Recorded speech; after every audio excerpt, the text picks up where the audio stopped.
Assalamualaikum warahmatullahi wabarakatuh. Hello guys, I'm Sakina Rahma. How are you today? I hope everyone is healthy. In this video, I will to discuss a little about TOEFL test. In the second section, TOEFL test, that is structure and written expression. Structure and written expression, the second section of TOEFL test, has 40 questions and 25 minutes to finish them.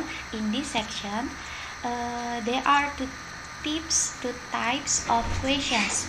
The first question is structure from the number 1 until 15, and the second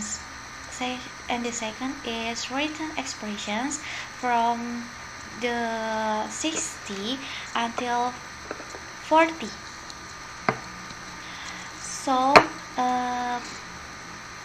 video ini kita akan membahas tentang skill 1, yaitu subject dan verb. A sentence in English must have at least one subject and one verb. Common types of problems in the TOEFL test are subject is missing, verb is missing, and subject and verb are missing. So,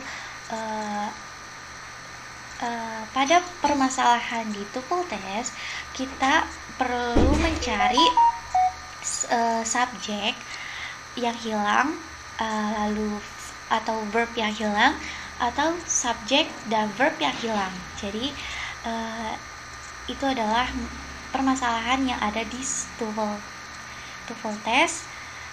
Bagian yang kedua,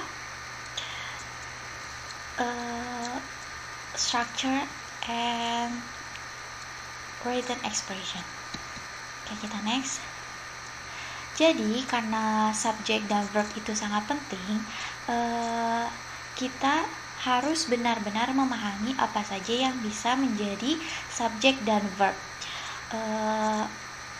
Untuk yang bisa menjadi subjek yang pertama yaitu adalah noun atau kata benda ya, yaitu bisa car, house, student.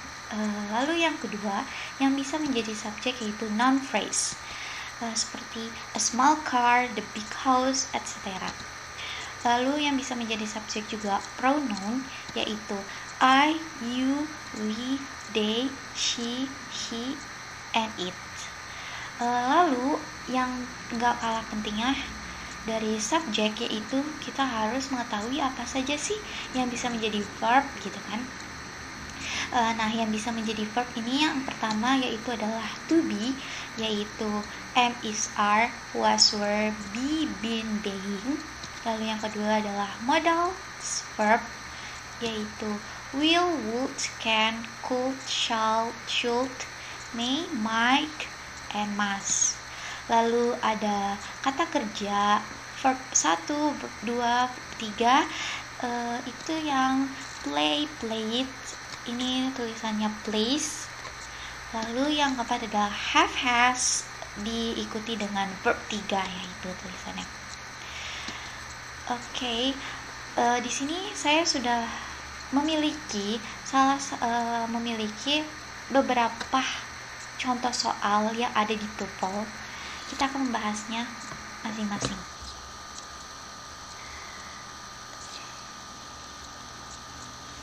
Sebentar.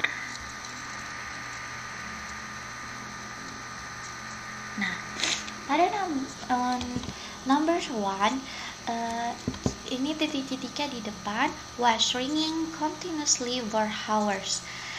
Di sini kita udah bisa ketahui bahwa pada kalimat ini sudah ada kata was yang fungsinya itu adalah verb, sehingga kita bisa langsung mengetahui yang hilang itu adalah subjek. Jadi kita disuruh mencari subjeknya yang hilang. Lalu kita akan lihat pada jawaban A, B, C, dan D-nya. Untuk yang A itu ada loudly. Loudly ini adalah adverb.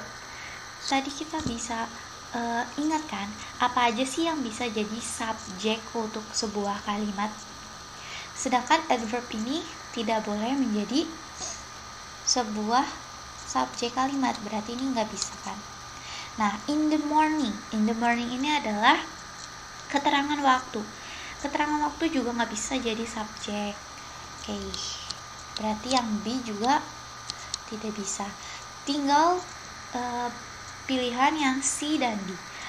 Pilihan yang C ini the phone, pilihan D ini adalah the bells. Yang membedakan di sini adalah S-nya. S-nya ini adalah penanda jamak, atau berarti bell itu ada lebih dari satu. So kita lihat di sini verbnya ini memakai was, jadi bisa kita lihat jawabannya ini adalah yang C. Lalu kita lanjut lagi ke number 2. Di sini kita baca newspapers ...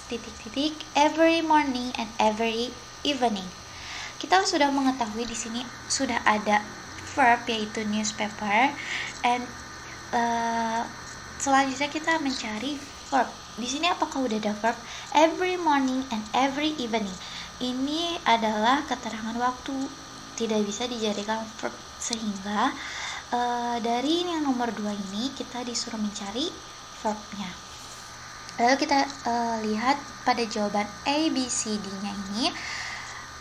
Pada jawaban A, delivery ini juga nggak bisa. Delivery ini kasusnya sama seperti loudly. Ini adalah adverb, sehingga tidak bisa dijadikan verb pada kalimat.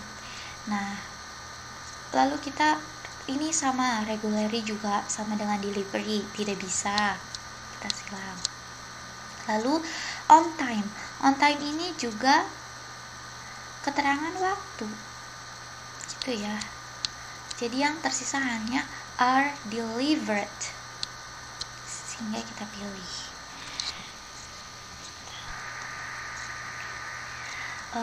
Kita lanjut yang ke number 3. The plane ... landing at the airplane in 5 minutes. The plane ini kita bisa artikan sebagai subjek ya, karena dia noun bisa jadi subjek. Lalu landing at the airplane in the 5 minutes. Landing dalam tuple case itu tidak bisa dijadikan verb. Nah, jadi kita harus mencari verbnya juga nih, sama seperti nomor 2. Lalu kita lihat pilihan A, B, C, D-nya. It is yang A. It is ini adalah subjek juga. Masa bisa dalam satu kalimat subjek ada 2, cuman kayak nggak mungkin gitu subjek langsung diikuti dengan subjek gitu kan, berarti ini bukan jawabannya. Lalu it really is, ini juga sama kayak seperti A ya kasusnya. Lalu is there standing ini karena di sini udah in, kayaknya nggak mungkin gitu. Jadi pilihan satu-satunya yaitu will be itu adalah modal verb ya, jadi bisa dijadikan verb gitu.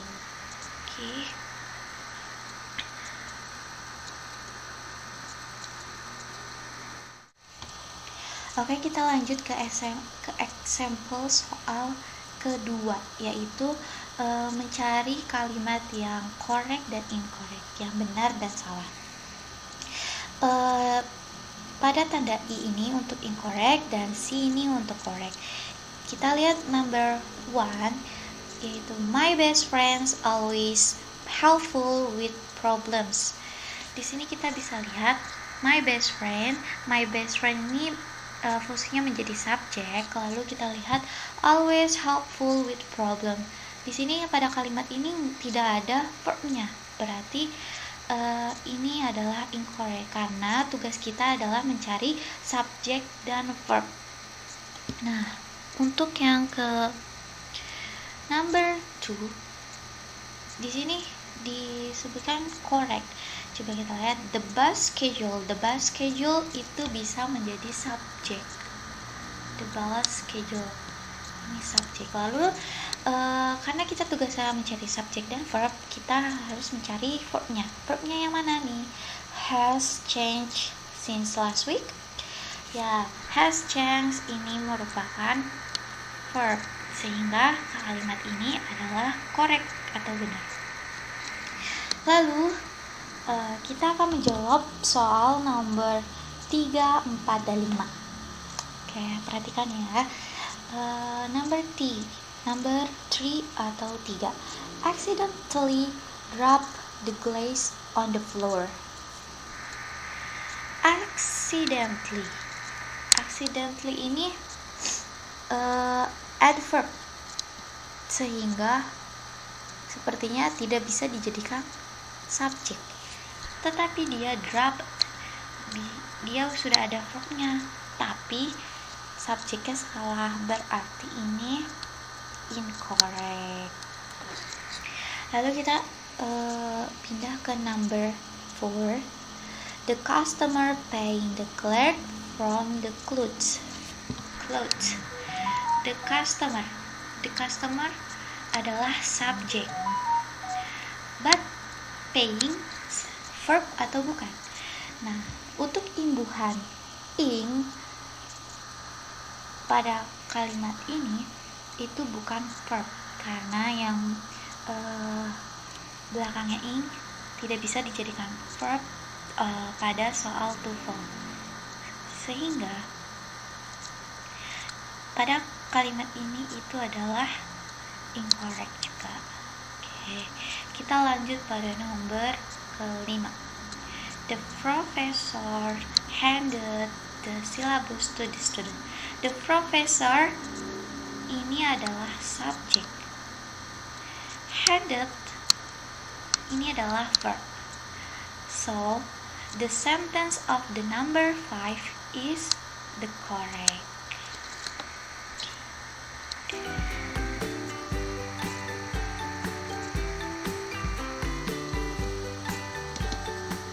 So, I think enough for what I can deliver today.